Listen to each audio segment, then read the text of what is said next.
नमस्कार, मैं हूं आयुष त्रिपाठी और आप देख रहे हैं देश की बात। आज हम आपके सामने एक सवाल के साथ आए हैं और वो सवाल ये है कि अगर हम ऑर्गेनिक रंगों से होली मना सकते हैं, इको फ्रेंडली दिवाली मना सकते हैं, अगर हम चार धाम और कुंभ को रद्द कर सकते हैं, कांवड़ यात्रा को रद्द कर सकते हैं, तो क्या हम ग्रीन ईद नहीं मना सकते?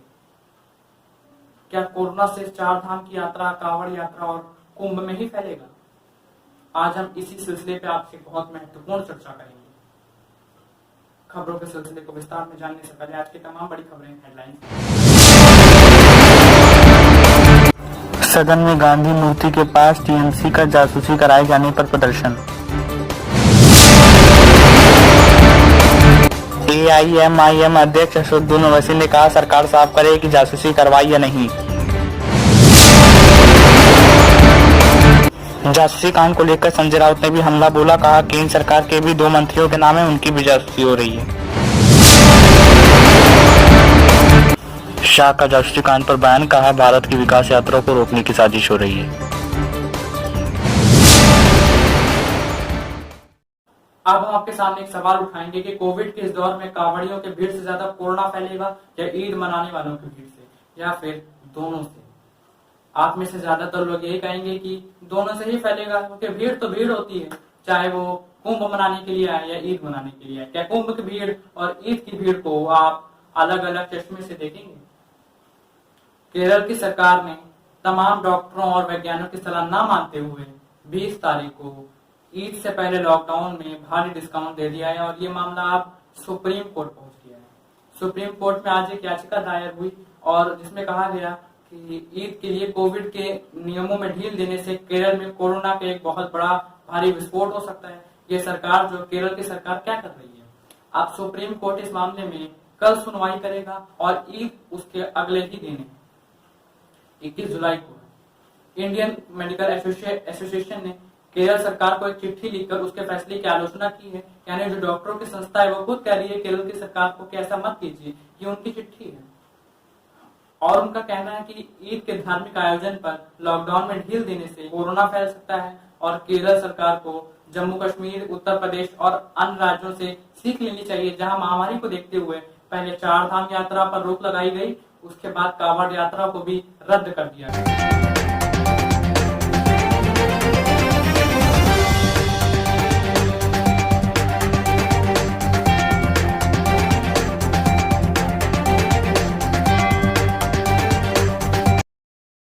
याद होगा कि 14 जुलाई को सुप्रीम कोर्ट ने कांवड़ यात्रा पर स्वतः ही संज्ञान ले लिया था, खुद से ही संज्ञान ले लिया था और यूपी की सरकार से इस यात्रा को रोकने के लिए कहा था। कल उत्तर प्रदेश की सरकार ने सुप्रीम कोर्ट की इस बात को मान भी लिया और कांवड़ यात्रा को रोक दिया गया और हमें लगता है कि यह बिल्कुल एक सही कदम उठाया गया है। सुप्रीम कोर्ट ने भी सही काम किया और यूपी की सरकार ने भी बिल्कुल सही काम किया। कांवड़ यात्रा नहीं होनी चाहिए। इस कोरोना काल में ऐसी कोई भी कार्यक्रम को अनुमति नहीं दी जा सकती जिससे संक्रमण फैलने का खतरा हो।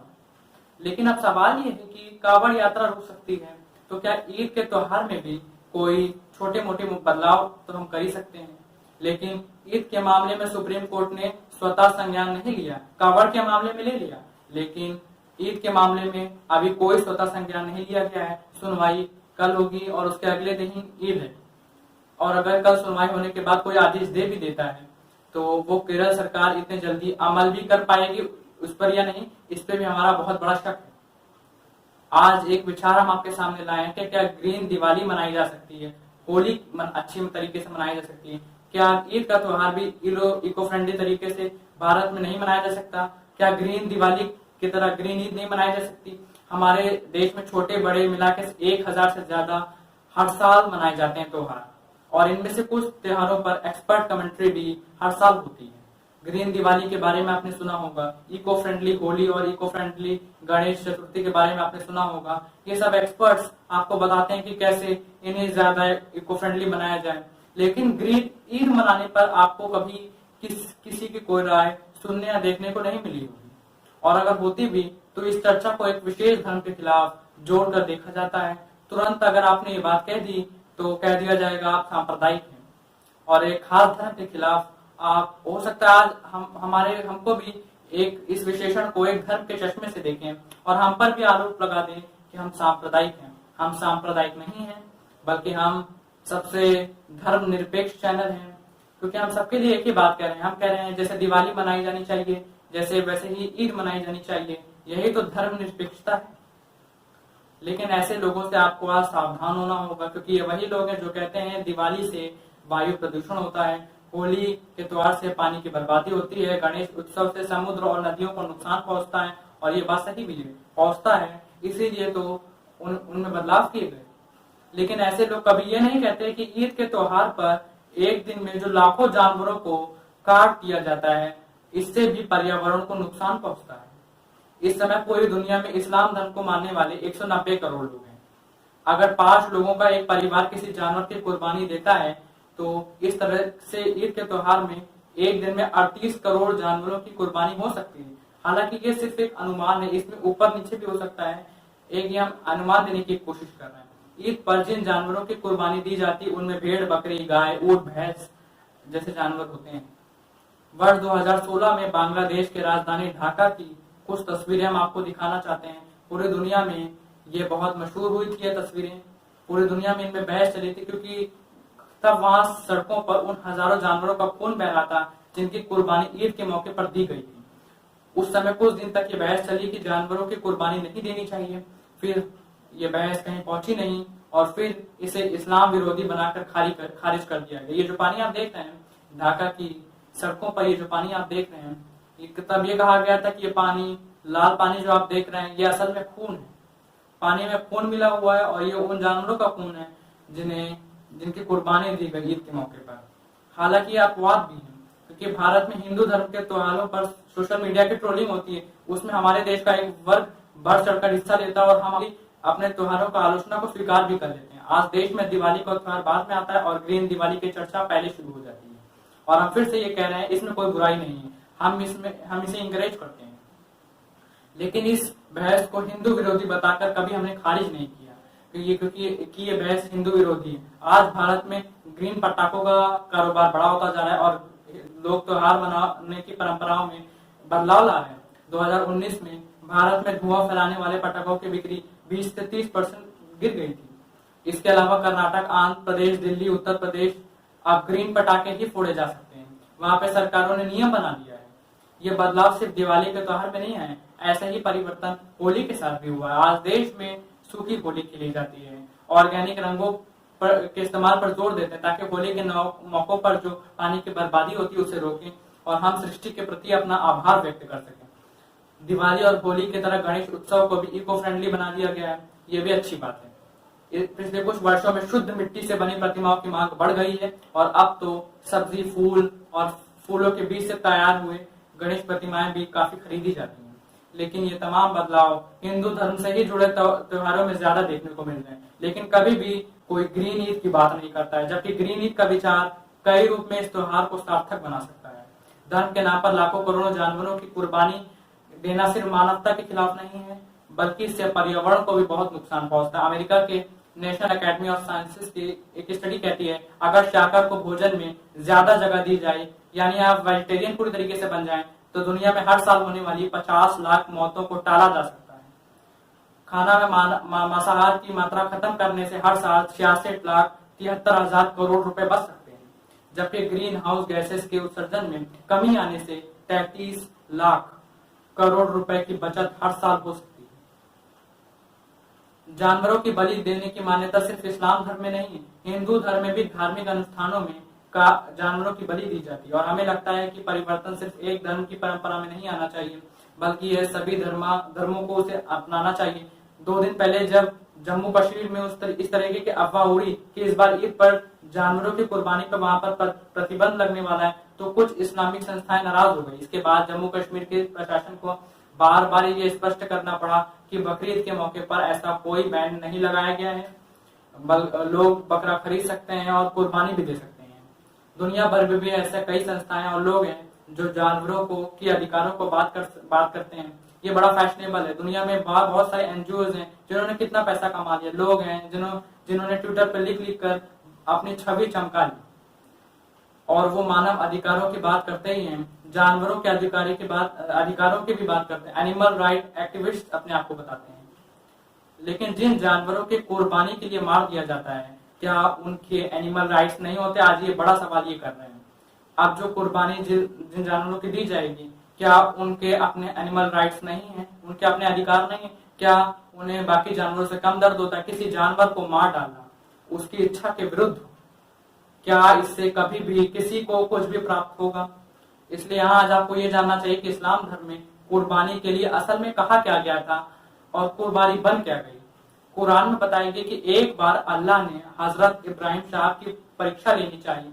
उन्होंने हजरत इब्राहिम साहब को हुक्म दिया कि वो अपनी सबसे प्यारी चीज को उन्हें कुर्बान कर दें। हजरत इब्राहिम को अपने बेटे हजरत इस्माइल सबसे प्यारे थे, क्योंकि उन्हें 86 वर्ष की उम्र में हजरत इस्माइल की रूप में पहली संतान मिली थी। उन्होंने अल्लाह के हुक्म को पूरा करते हुए अपने उसी बेटे की कुर्बानी दे दी। लेकिन जब उन्होंने अपनी आंखें खोली तो उनका बेटा उनके पास जीवित खड़ा है, क्योंकि यह तो एक परीक्षा थी और इस परीक्षा में हजरत इब्राहिम साहब पास हो गए।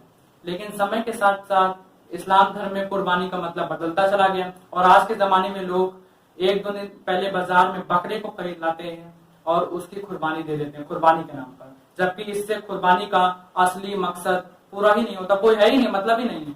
कुर्बानी क्या अर्थ है? जिसका ऐसे किसी चीज की कुर्बानी देना जो आपको सबसे प्रिय हो, जो आपके दिल के बहुत करीब हो। अब जरा सोचिए कि इससे एक दिन पहले खरीदे गए अपने पैसे से खरीदे गए जानवर जो हैं वो आपको प्रिय कैसे हो सकते हैं, जिस जानवर के साथ आपने 2 घंटे भी नहीं बिताए।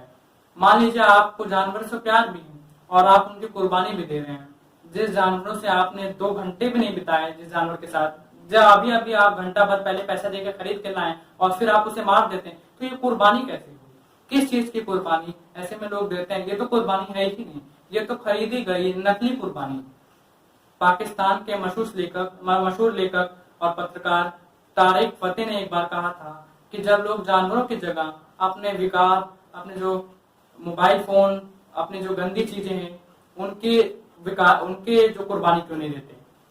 अब आप सुनिए तारिक फतेह इस बारे में क्या कहते हैं। आजकल के जमाने में ये इसका कोई ताल्लुक नहीं है। किसी सोचने वाले की जरूरत नहीं है कि ऊपर वाले को, अल्लाह ताला को या भगवान को जरूरत हो आपकी सैक्रिफाइस की, कि आप कुछ अपना पेश करें जो आपको तकलीफ दे हो। आपका बेटा जैसा है तो ये नहीं बाजार से जाके दुम्बा लेके आ जाए या गाय काट दें या उसका खून बहाया जाए। अगर आपको इतनी बड़ी सैक्रिफाइस देनी है तो अपनी को कीमती चीज कर दीजिए। जो हीरा आपके पास है उसको पत्थर मार के तोड़ दीजिए। आईफोन है उसे स्मैश कर दीजिए। रोलेक्स की घड़ियां पहने घूम रहे हैं, इतना भारी जेवर पहन रहे हैं, उसको फेंक दिए बाजार में। वो हुई सैक्रिफाइस। ये नहीं कि गर्दन काट दी एक गाय की कि अल्लाह ताला की मर्जी है। ये कैसा अल्लाह ताला है जो अपनी ही जमीन पे जानवरों को इस तरह तड़पते हुए देख के खुश होगा? मैं नहीं समझता कि इस दौर में कोई जरूरत है। तारिक फतेह साहब को उनके इन्हीं क्रांतिकारी विचारों के लिए इस समय जितने भी कट्टरपंथी इस्लामिक संस्थान हैं वो उनके पीछे पड़ी हुई है और लगातार इनकी जान जो है वो खतरे में बनी रहती है। जब भारत में ये आते हैं कभी कभी तो उन्हें अलग से सुरक्षा देनी पड़ती है। जो इस समय ये बातें ही करते हैं इन्हें कोई भी सुनने के लिए तैयार नहीं है, कोई भी इन्हें बर्दाश्त करने के लिए तैयार नहीं है।